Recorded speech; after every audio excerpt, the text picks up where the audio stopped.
Begin Self-Publishing, episode 139. Holly discovers the final steps. Interested in self-publishing but don't know where to start? Want to get your book onto Amazon? Want to hold your paperback book in your hands? Learn how on the Begin Self-Publishing podcast with your host, Tim Lewis.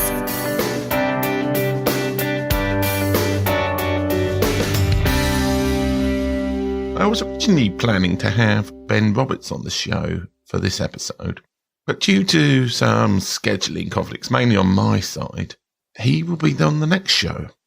But this week I'm having a one-off show with a friend of mine, Holly Chessman, who is a very influential woman from the Boston area in the US, who reached out to me and said, well, I've already written the book. I've already had it edited. I've got a cover, but I don't know what to do next. And I'm like, got a spare slot on the show. And I think there are probably quite a lot of people in Holly's position who they've done all the hard parts, but they just don't know the final bit of getting their book out there. So I thought it would be interesting to have this interview with Holly where I just take her through the last stages of getting your book onto the ebook stores and out as a paperback. So with no further ado, let's go over to the interview. Hello, Holly. Welcome to the show. Thank you, Tim. I'm psyched to be here. So I'm going to recapitulate what we said before this course, the official interview started, which is my understanding is that you have basically done most of your book project already. So you've written the book, you've had it edited, you've got a cover design, but you're almost like in the situation of somebody who's run a marathon, but you really don't know where to go for the prize givings. Is it that kind of a reasonable assessment of where you are with your book project? Yes, that is exactly right. I was so excited. I had a great time writing it and getting all the pieces ready. And then suddenly I was like, what do I do now? So I suppose I should go through some basic questions, because I probably should know the answers to these anyway, but... First of all, like when you were saying you want to release a book, you want an ebook and a paperback, or is it just ebook? So the ebook and paperback. Okay. Yeah, exactly. Presumably available on Amazon. Yes. Do you now? This is a sort of a question that a lot of self-publishers. Well, I know the answer. A lot of people would say would be yes, but the realistic answer may be no. Are you of the opinion that you may at some future stage want these books to be available in bookstores to be ordered? Possibly, yes. Yeah, because the reason why I say that everybody will say yes to that question is that it's kind of like, well, that's a no-brainer. But it does actually make a difference in terms of pricing of the book, because the margins you get for a paperback are a lot lower than an ebook anyway.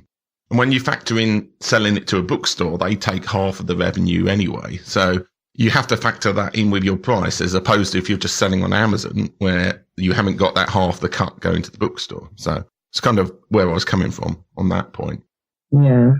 So I suppose have you done any, I suppose the next question is, where is your book? Is it on like a Word document, or you've written use Scrivener or some other piece of software for it? Where does your book currently exist?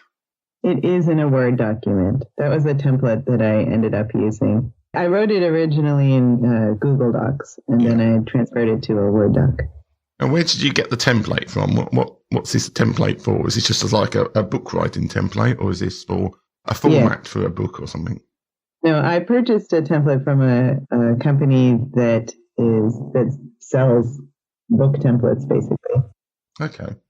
Slight background hum there, but I think it's gone now. So you basically, and the other question is, how long is this book?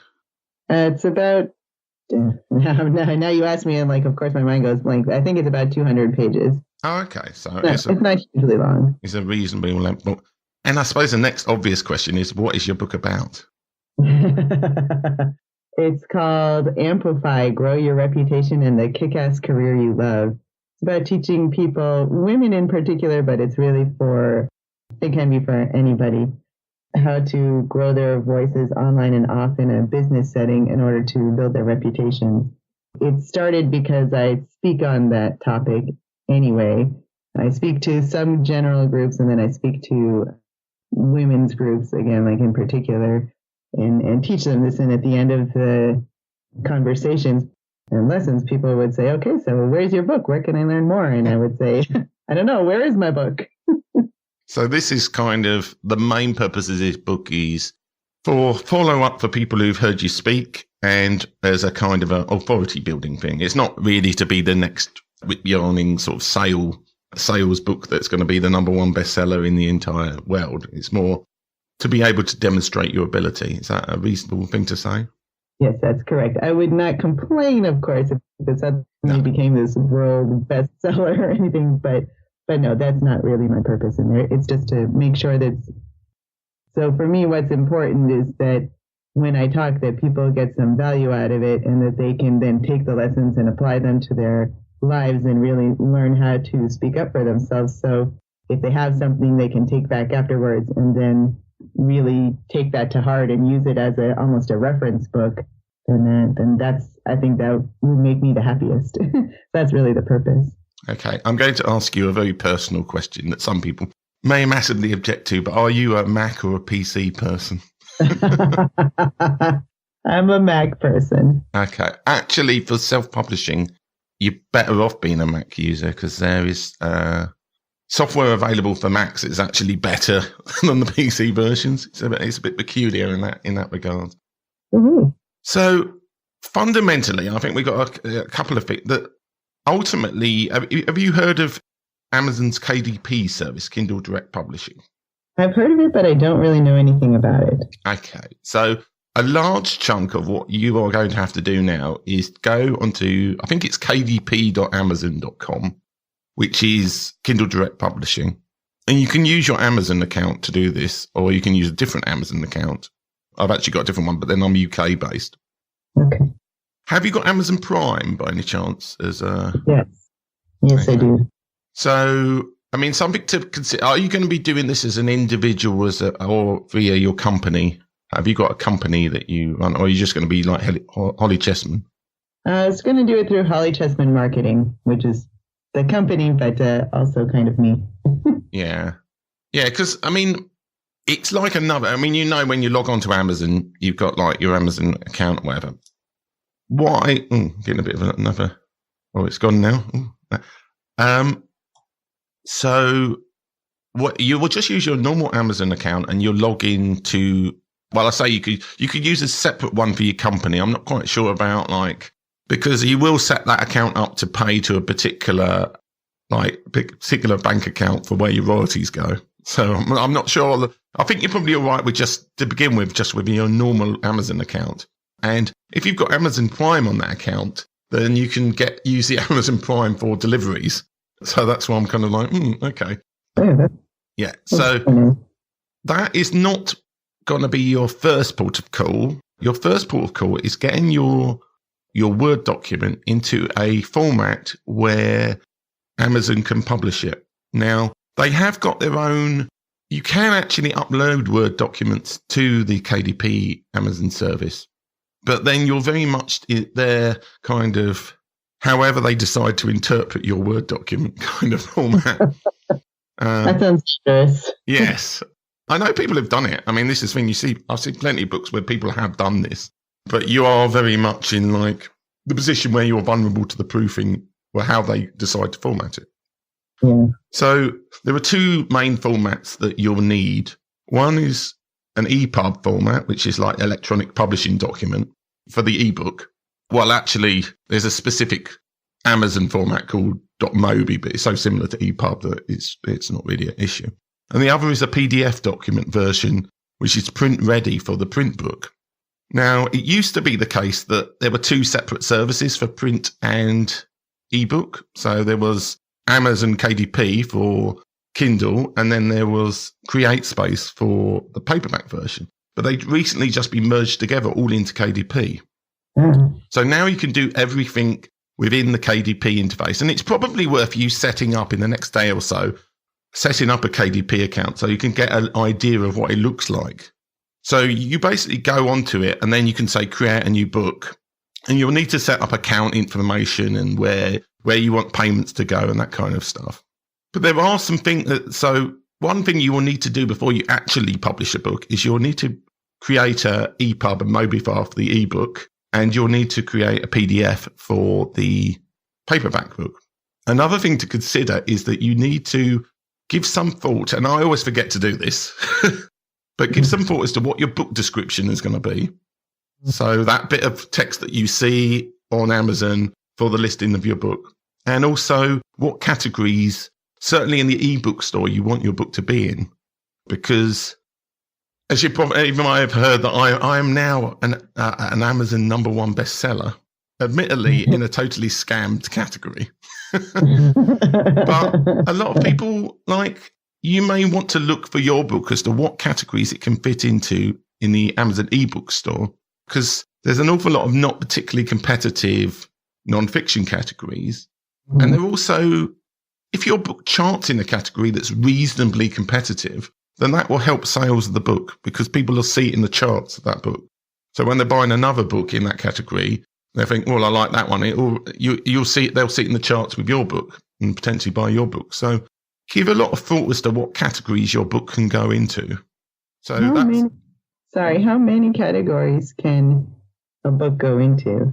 Well, it lets you set up 2 on the KDP interface, but you can actually go into up to 16 categories. But you have to basically email Amazon KDP support to ask them to add you into these other categories. And they're a little bit hit and miss as to which ones they actually put you in. There's also specific words you can use there's a keyword section as well, and you can put specific words to force you into other categories. It's more complicated than it should be, but it's worth doing a little bit of research on the Amazon store to see how many, because you can tell when you look at a book category, it says if you look at the #1 book in a book category, you can see that its whole rating within the whole Amazon store.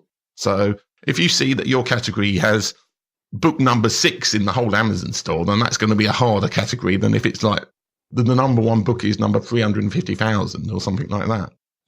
So you can tell the relative level of competition in the categories.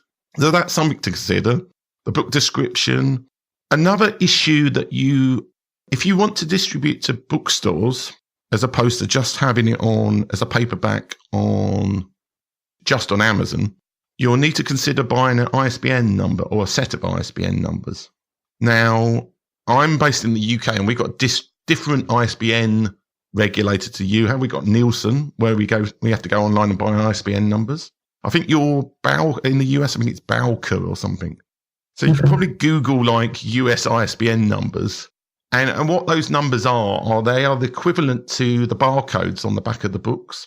So without an ISBN number, you can't, I'm complicating a bit here, but if you set up a book on KDP as a paperback, they will give you their own ISBN number. But the trouble is that if you then make the book available in bookstores, you have to go through KDP print, and the publisher of record won't be your company. It will be Amazon. And a lot of the smaller book retailers don't like Amazon at all. And also that if you go through a different service called Ingram Spark, which is a totally different print-on-demand service, which I'll come to in a minute, they have much better discounts for the bookstores. So this is why I was saying about the bookstore stuff makes it more complicated, but it also means that you get wider coverage. So it's going to cost more to get ISBN numbers, but you will be able to register that book with Holly Chessman Inc. or whatever your company name is, or whatever publishing imprint name you want to give it. So Holly Chessman Publishing or whatever. Okay. So that's where, but I mean, they're not cheap. Depending on the country, they're not cheap. In Canada and France, they're free, but I bought 100 and I think it cost me £150 or something like that. So, but then I can publish up to 100. Yeah, it's usually more expensive. If you just buy one ISBN, I don't know what the costs are for that, but I guess it'd be $10, $15, something like that. Or you can buy a set of them. So have a look at the Bowker site. I think it's Bowker who does it for the US. Trying to think, what else do you need for the KDP process? I mean, so we're coming back to the EPUB and Mobi file. Now, For the ebook, you could potentially do this with just free software. In fact, you could do the whole thing with free software if you want to. But there is a really great program that's available on the Mac called Vellum. How do you spell that? Vellum. Okay. I'll just try and bring up, I can't remember what their website's called. Unfortunately, if you type it into Google, you get a load of other, because you get a load of other stuff. So yes, it's vellum.pub is the website for it. Okay. So vellum.pub, pub. Okay. And I mean, that's not a cheap tool, but for my last book, I actually invested in that, and I've got a little virtual Mac that I run it on. So that's like $249, which admittedly is a lot, but it does produce absolutely beautiful, like, paperback books in the correct format so that's probably the most expensive way to do it. Now, there are cheaper ways to create, certainly EPUBs anyway. There is a program that you can download from the KDP site called Kindle Previewer. Now, what that will do is you give it your Word document and it will create an EPUB and a MOBI file from it, which you can then preview on your computer. So it will give you a whole load of devices and show you what it looks like. So in effect, it's doing what the KDP thing would do if you uploaded the Word document, but at least you're able to see what it looks like. So if you use that, that will then create you the EPUB version, so the actual ebook version of the book. What's the advantage of Vellum versus the Kindle Previewer? Well, one advantage of Vellum is that it does both ebooks and it does paperback. Paperbacks are more complicated to do because, well, I say that they're both complicated. Like, the fundamental difference between an ebook, so something you read on a device, and a published, like, print book, is an ebook is much more like a mini website, basically. So it's more or less you get a website and you zip it up, and that is an ebook. It's not quite, that's a simplification, but so an ebook has to be reflowable on any device. The font is not, things like the font and positioning are not really fixed on ebooks. You just tell it, and then the device adapts it to make it fit the right kind of size. And well, when a print book, every last detail of positioning is specified and what the font is and what it looks like. It's very much like the old traditional print kind of idea. That's what PDF represents. So when you see these people saying, oh, download a PDF, well, it's kind of like, it's a print file. It's not based for web viewing or for online viewing, which is what ebooks are for. The main reason for using something like Vellum is that it produces absolutely lovely looking books. If you do it yourself, it's not going to look as nice. It's going to look a bit crap, basically. Now, so I was going through like the ebook side, you use Kindle Preview. If you wanted to do the print side yourself for a low cost, free, I'm pretty sure, well, they used to on Create Space, but I think they've still got on the Kindle print, they've got sample template files of what they want the Word document to look like. So you would have to convert the format of your Word document, which may be, if you use the template in the first place, it may be already in a correct format for uploading to create a PDF. And then you basically just save your file as a PDF and upload that PDF. Because I think the latest version of Word, even on the Mac, will let you save as PDF. So you save that and you can upload it to the Amazon print site. There is a bit of a complication in that I'm slightly all over the place here. My apologies. My logic's in.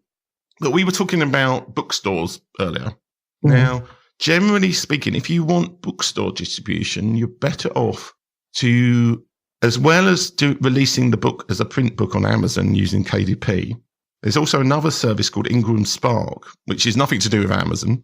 They are run by Ingram, which is one of the world's biggest book distribution companies. So they are literally like, I think there's 2 or 3 systems in all the bookstores in the world where they type in a book ISBN number and it'll bring up like the listing for the book. And Ingram's one of them. It's the biggest in the US, in my understanding. And they've got their own print-on-demand service called Ingram Spark. Now, the problem with Ingram Spark is that the kind of PDF files they take are proper, what's sort of called print-ready PDFs. And the files produced by just doing save as on Word often aren't correct for that format. Uh, And you often need to either use something like Vellum, which will produce that kind of like higher quality PDF file, or you could be lucky, it could just convert the file correctly. But often so you will get in trouble if you want to release it to Ingram Spark because it won't accept the right file format. And so that's another reason for using something like Vellum for producing your books. I mean, to be fair, I've only used a program like Vellum for my 7th book. The other 6, I did it all the cheap way. So you can do it. It just comes out better if you use Yeah.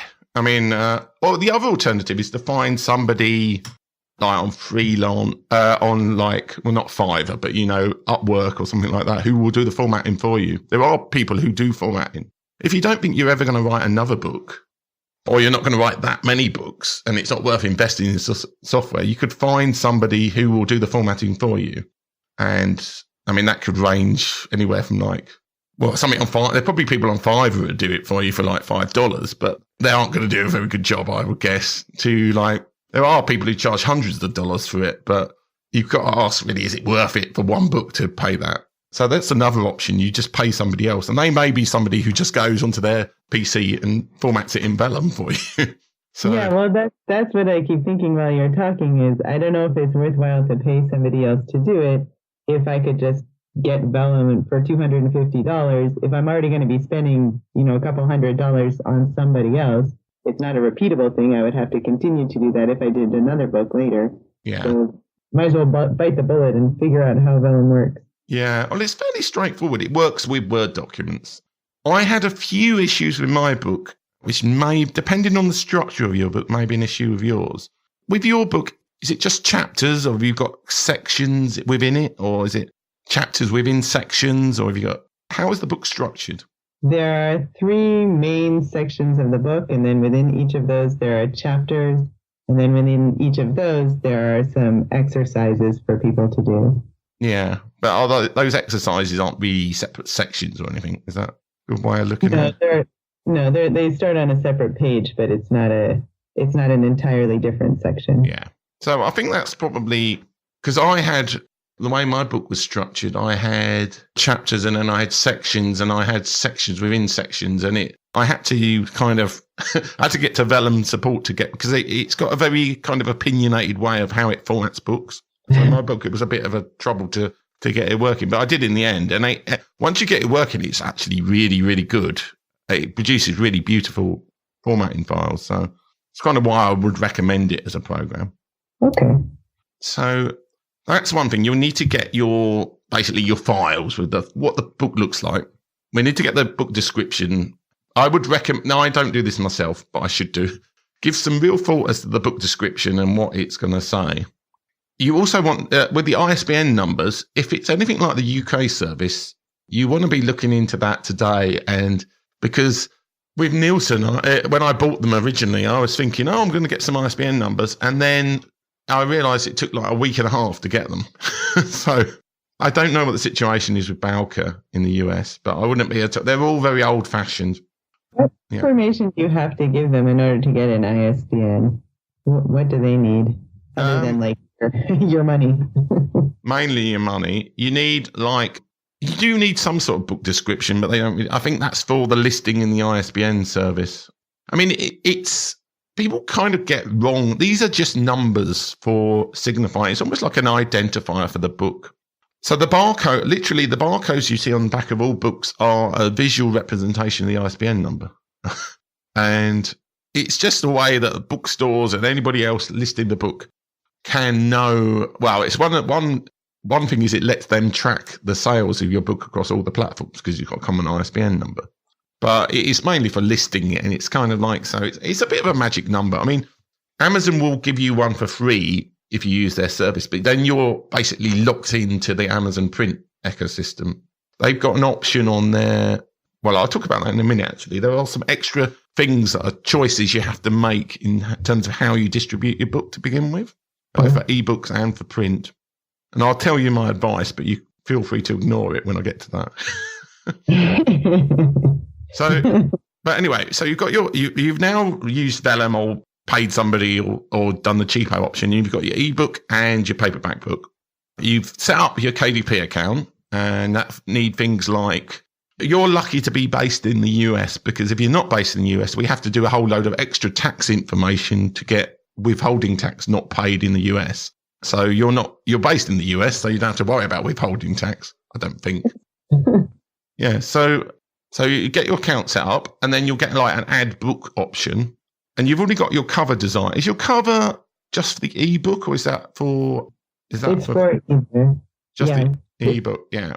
No, it's for either. She said it also, it's a friend of mine who's doing this as well. Okay. And she said, whatever you need, I can make adjustments as necessary. So it can be for whatever format. Yeah. Well, I've done it both ways. I've paid designers to do I've actually always paid the designers for the ebook cover. It's just the paperback one. You can kind of do it yourself, or you're better off to get a designer to do it if you got one. I have no graphic skill. I need a designer for this sort of thing. Yeah. Good at the writing, not so good at the pictures. Yeah. So this is like, if you want to release everything all at the same time, this is another thing you need to consider.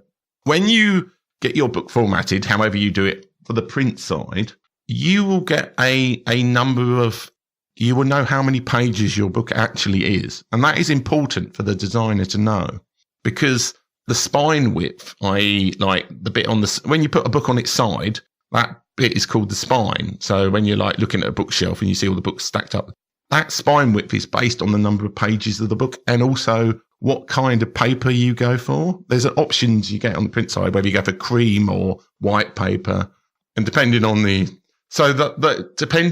actual options you pick and the number of pages, that spine width, the designer needs to know about it. Okay. So she will need to make changes, because you've got the front and the back, but you've got that spine bit, and that spine bit varies depending on the size of paper you use and how many pages you got in your book. Now, what I did for my last book is they've actually got their own inbuilt cover designer program in KDP, where they just let you basically paste on your ebook cover, and you enter your own text on this sort of formatted thing where it creates a spine in the back for you.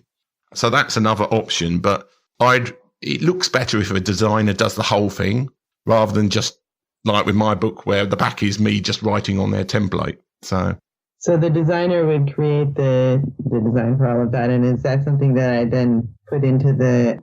Yeah, you get that as a PDF as well, and you upload that cover PDF, and that's the front, the back, and the spine, all as one kind of folded out thing. Okay.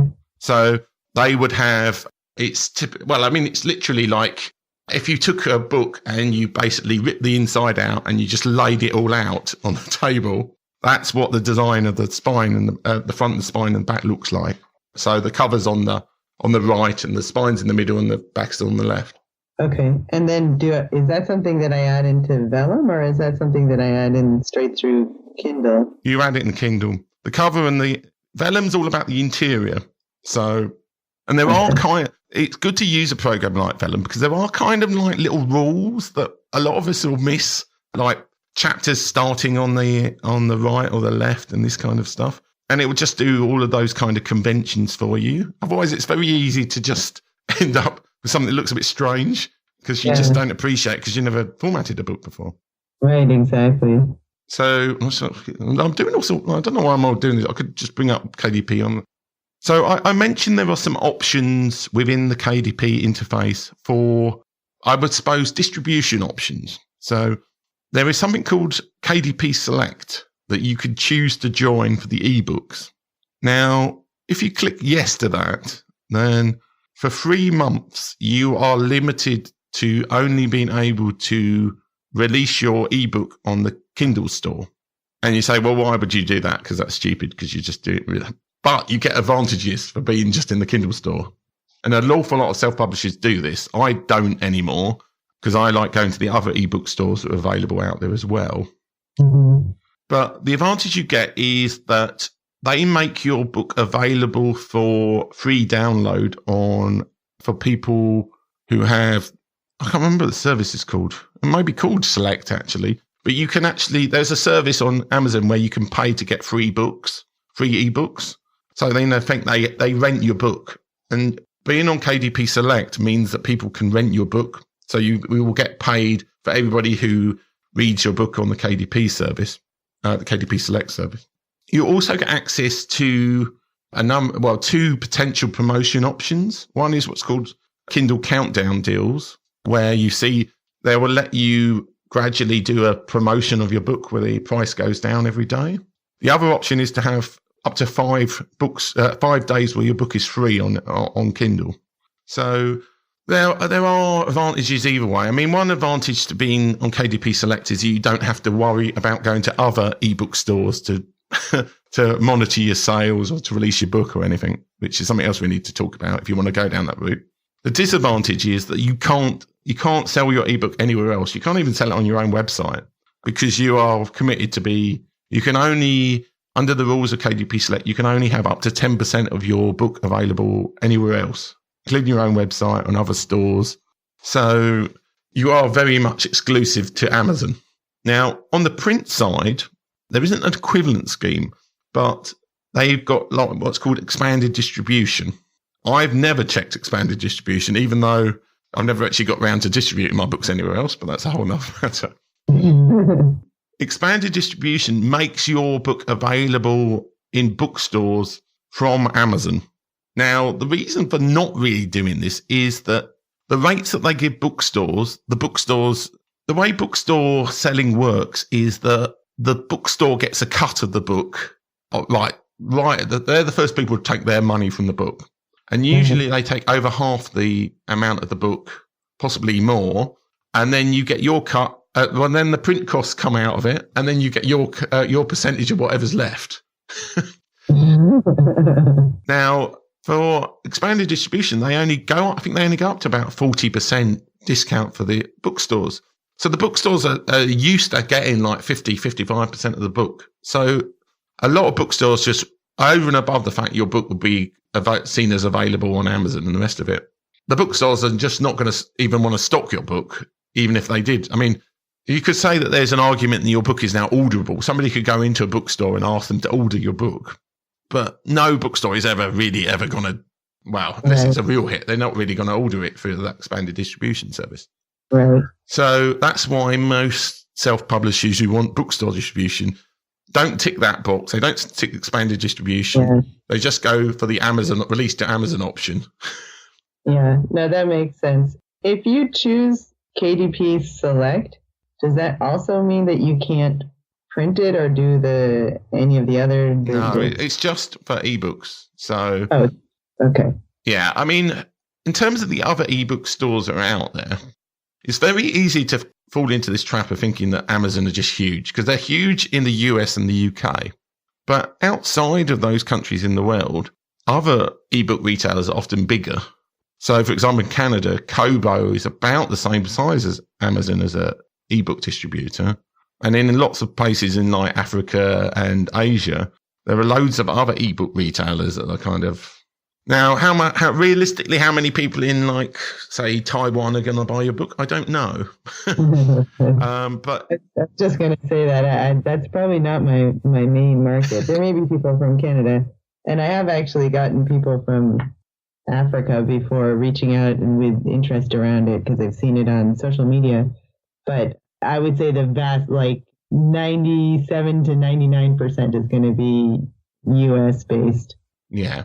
So it may make sense for you to go down. I mean, one good thing about KDP Select is that it is a 3-month. They will auto renew it for you, though. You have to make an effort to cancel it. So you could put your book in KDP Select for 3 months and then take it out and put it everywhere else. The other big ebook stores in the world are Kobo, Apple, Google Play has it, even though it's like... And also Barnes & Noble has still got their Nook e-reader service, though. I think they're trying to sell it continuously or close it down. So how long Nook's going to keep going, I don't know. Yeah. Now, there are several ways to get into those other stores. The easiest is to use a service like Publish Drive, which you just upload one EPUB file and they'll distribute it to those platforms for you for a cut. They take like sort of 10% of the revenue you get from them for distributing it. So They are called Publish Drive. Yeah, Publish Drive. There's a number of different alternatives. I just happen to know the people at Publish Drive. There's Draft to Digital is another potential service. Smashwords. I mean, Publish Drive are probably the one I would go with because they've got quite a wide range of stores and they can get you into Google Play where some like Draft to Digital can't. But it's very much a kind of personal thing, which one you go for. Yeah. But obviously you can't use that service if you're using KDP Select. So, and it does give you another place where you've got to look to see where your sales are. So there's an argument for just keeping everything in Kindle in the KDP interface, at least to begin with. So, yeah. But your book is not as available necessarily as it would be if it was wide. This is called narrow and wide. Wide is where you don't put in KDP Select and you make it available everywhere. Right. So, yes, I mean, I think that's trying to think of any other. Yeah, I mean, you could see when your book's out the way that the publishing process works. You could publish the paperback first or publish the ebook first. You basically submit it and then the 2 or 3 days later, or so usually about a day later, actually, you'll get an email from Amazon saying it's available. There's a slight extra item I've forgotten about on the print side. On the print side, you could ask to have proof copies sent to you, which I generally don't do, which might sound a bit cavalier. But for you, it may work better. The reason I don't do it is for some reason they keep sending proof copies from the US. So it takes like ages to get over here. Right. So you may want to get a proof copy and then just check that it looks okay. I mean, it should look fine. They give you a digital proofing tool when you do it. So that's something to consider. And you can also, there's a new feature about KDP print, which is quite nice in that you can go onto your KDP print dashboard and order all for copies. So rather than having to go onto the Amazon store and buy books to send to yourself, you can go to your KDP thing and it'll create an order within your Amazon account for the books at cost price. So actually the print cost, so that might be $2 or $3 rather than whatever price you set the book at. So that's a nice feature. If you want to go to a conference, say. That's what I was just wondering, exactly that. Yeah.